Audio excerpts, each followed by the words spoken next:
Hello, today I'd like to introduce you to one of my favorite online teaching platforms, Nearpod.com. Nearpod.com provides interactive lessons, interactive videos, games, activities, assessments, all in one place. It is free if you use the basic tier, which is all I ever needed it for. And today I want to walk you through some of its features and show you what it looks like on the teacher end and what it looks like on the student end. Once you create an account and log in, you have access to the Nearpod Library. The Nearpod Library is full of hundreds of pre-made interactive presentations, and all you need to do is simply choose from what's featured based on the time of the year or go to the search bar. Now, a Nearpod is like a PowerPoint or a slideshow where you can embed interactive materials on each slide, embed assessments, embed games. They can be as long as you want, as short as you want, and you can customize them to whatever it is that you're teaching. Today, I want to show you what a math Nearpod could look like. I've already used the search feature to look for a lesson on integers. I found one that I enjoy, adding and subtracting integers.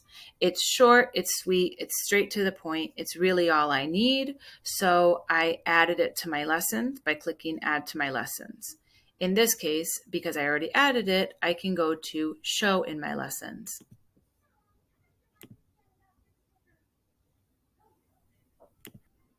Any lessons that I add can be found in the My Lessons section of Nearpod. You can also create lessons if you'd like, and I'll show you that in just a moment. For now, I'm going to choose from either live participation or student paced.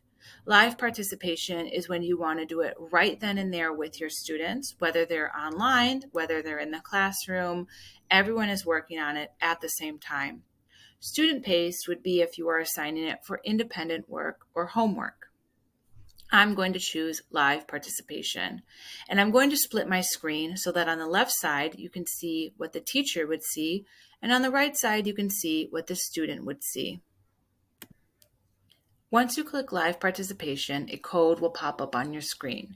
You can share that with your students in a variety of ways, and they just need to go to join.nearpod.com, enter the code that's provided, and they can join the Nearpod right away.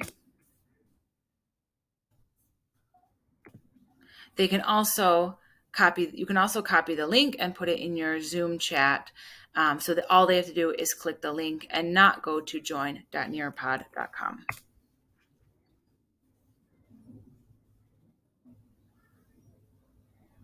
They can enter their name, nickname, and join the lesson. Now, on the left-hand side, I have the teacher view, and on the right-hand side, I have the student view. The nice thing about Nearpod is that you control the pacing. The slides will only move when you move them, so students aren't going to be lost being one slide ahead or one slide behind. On the left-hand side is the teacher view. Now, as I said, you can share your screen, you can project this on the board, or you don't need to project anything at all because students can see what's on the right-hand side of my screen on their own personal device. Now, this is an interactive drawing assignment, and so what they're going to do on their screen is use the number line to show the sum, choose a drawing tool, choose whatever color they'd like, and they can draw straight on to this number line. Now notice on the left-hand side, nothing changes. That's because I have it in student view. Again, if I am projecting on the board, this is what I could be showing. Now, if I wanted to see what each individual student is working on, I can click the teacher view. I chose not to share this screen with my students just because I didn't want them looking at each other's work in case somebody made a mistake. I wanted to make sure that students didn't, see each other's mistakes in case it made students feel bad. And it also gave students more, they were more willing to take risks with their learning when they knew that what they wrote down would be private just with me. So I can see in real time what students are writing. So if your students are just drawing pictures instead and not really doing the work, you'll be able to see that. And so then you can check in with that student pretty quickly and say, oh, I noticed, Sarah, that you are drawing pictures instead of actually answering the question. As we make our way through this Nearpod, you can see there's more drawing opportunities, more interactive opportunities, and at the end, there's a short quiz.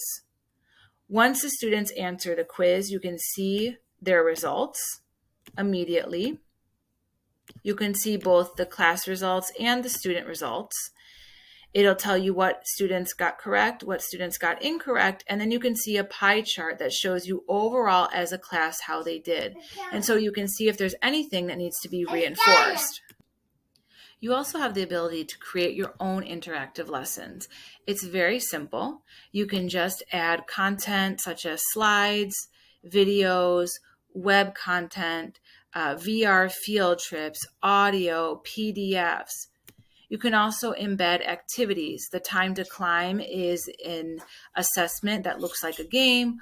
Open-ended questions, matching pairs is great for vocabulary, polls, collaboration boards. It really is a great option to personalize your lessons. Students can have a lot of opportunities to be engaged. It's really difficult for students not to be engaged because if you are embedding a lot of activities throughout your lesson, throughout your Nearpod, then they want to interact. They want to put in answers. They want to collaborate with their peers.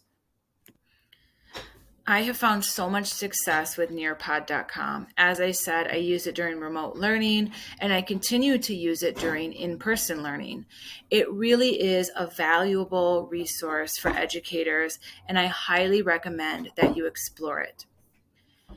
I want to go over some pricing options with you just so you can see. As I said, there is a free tier, but there are paid tiers as well.